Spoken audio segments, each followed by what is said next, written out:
কেন নামাজ পড়ো না ভাইয়া? এই বাপ, মুসলমানের বাচ্চা, কেন নামাজ পড়ো না? ছেলেরা আমার, কেন নামাজ পড়ো না? কেন নামাজ পড়ো না? মালিক আর কেমনে বললে নামাজ পড়তে?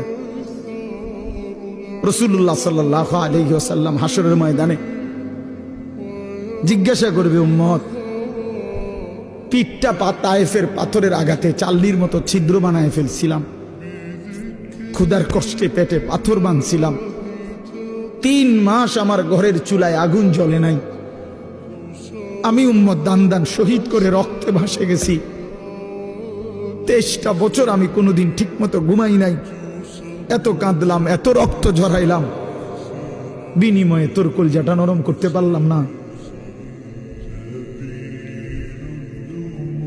তোর দিলটা নরম করতে পারলাম না উম্মত। আমি আর কত কাঁদলে তুই আমার কথা শুনতা? আমি আর কত রক্ত ঝরাইলে আমি নবীর কথা মনে পড়তো? বলেন, কি বলবেন ভাই? বলেন, কি জবাব হতে পারে তখন? আল্লাহ